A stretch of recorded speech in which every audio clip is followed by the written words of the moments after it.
Welcome to Friendshapes, a new short series I'm doing to briefly talk about creatures from Pathfinder 2nd Edition. Today we're going to be talking about my favorite construct, the Swordkeeper from Bestiary 3. This large-sized chunky boy is your best friend and protector of your favorite item. Featuring forearms for better hugs and a handy vault for storing stuff, he's easily contender for best boy. His key feature, however, is that he can project and use echoes of whatever item he currently has housed, allowing him to use it as a melee weapon, ranged weapon, or even a colossal version of it to bring down on his foes like a JRPG super move. Coming in at 10th level, he makes a perfect fight for mid-campaign, perhaps as a means to keep those pesky player hands off a magic weapon, or as a way to make a light-fingered rogue think twice before picking a lock. Best of all, although he comes with a sword, there's nothing stopping you from switching it for a different weapon or item altogether. Or hell, not at all, and let him take one of the player's weapons to use instead. You might think of him as a monster, but personally, I think he's friend-shaped. Welcome to Friendshapes, a short series where I talk about some of my favorite monsters from Pathfinder 2nd Edition. Today we're going to be talking about my favorite swamp cow, the Catoblipus. This large-sized pal is most well known for its stench, which is something of an acquired taste, but is sure to give any area their own unique vibe. The aroma in question is all-encompassing out to 30 feet, and is enough to make your stomach churn, making them excellent at protecting swamp dens and dungeons without having to even try. Even if someone manages to keep their lunch down long enough to approach it, our favorite stinky cow has 3 different melee attacks to choose from, and a breath weapon, like a dragon. At level 12, they're a bit chunky for low-level parties, but if your mid-range group wants to take on a swamp and are getting a bit too bold, our boy here is ready to take them down a peg. And even if the party walks away, they'll be left worried about more than crocodiles. Otherwise, they may have a nasty reputation, but I think they're just misunderstood. You might think of her as a monster, but personally, I think she's friend-shaped. Hey everyone, Obscure here again for another episode of Friendshaped. Today we're going to be talking about my favorite aquatic goblinoids, the Grindylow. Now, I say goblinoid, but they aren't actually goblins. They're in fact amphibious aberrations that refuse to pick a side between land and sea. Coming in at level 0, they're great for starting parties traveling near the water, whether it's fresh or salty. They don't mind at all. These little guys resemble blue goblins from the waist up and wiggly but tentacled octopus from the waist down. These watery friends even love to use their tentacles to hug and squeeze anyone who gets too close. And peeps finding themselves being hugged by our coastal comrades will find themselves able to easily take them along for a ride with their clinging suckers. If you're far away though, not to worry. They can jet right up to you in the water. No one can escape their hugs. They can even use their tentacles reactively. With their sharp teeth and general wiggliness, some people are put off by the energetic Grindylow. But personally, I think they're friend-shaped. Hey everyone, it's time for another episode of Friendshaped. Today we're going to be talking about a relatively new creature to Pathfinder's menagerie, coming from Hell of the Wild, and that's the Rift Chameleon.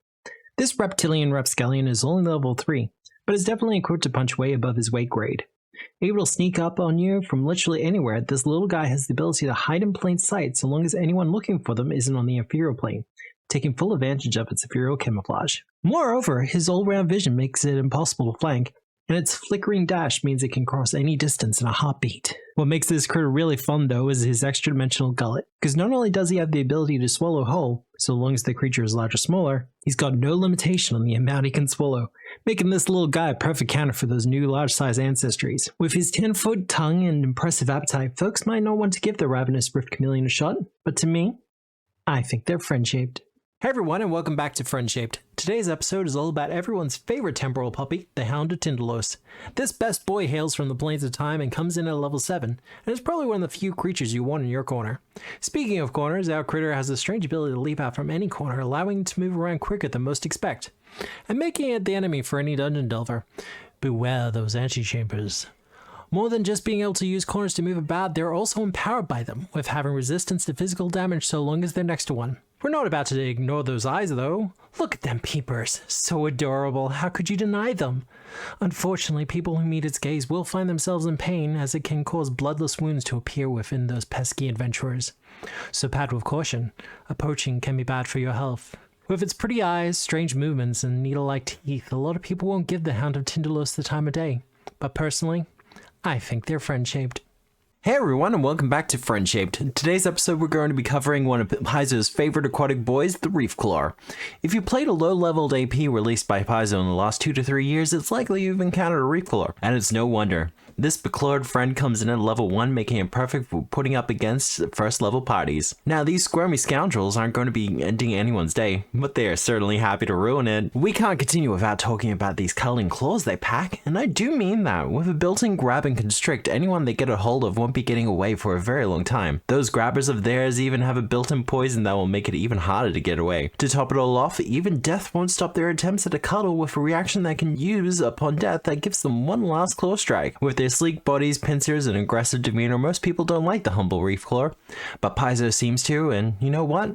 I do too, because personally, I think they're friend-shaped. Today's Friendshaped is a special one. It's time to talk about my favorite boys from the void, everyone's favorite space puppies, the Akata. For those familiar with my streaming, if not, you should. I'm on Twitch, same name, check it out. Hoist the Colors featured them very prominently, and I think they're long overdue for some wider attention. Coming from Bestiary 2 at Creature Level 1, these quadrupeds are known for their blue skin, tentacle manes, and just generally alien-like appearance. It makes sense though. Akata are creatures from space and spend long periods of hibernation floating through the void in their green crystal cocoons. Adapted for that environment, Akata do not breathe and can't hear, instead relying on sight and scent. Their life cycles also can be concerning for many, as they carry their parasitic larval young in their mouths and lay them by biting their victims. If not treated, those little wigglers will eventually devour the victims, causing them to rise as a void zombie. Not to fret though, Akata are otherwise pretty straightforward and possess a pretty hefty weakness to salt water. Some people might find these dogs from the void horrifying, but if you ask me, I think they're friend-shaped. Hey everyone, and welcome to another episode of Friendshaped. This time we're returning to the swamps to take a look at the original crocodile hunter himself,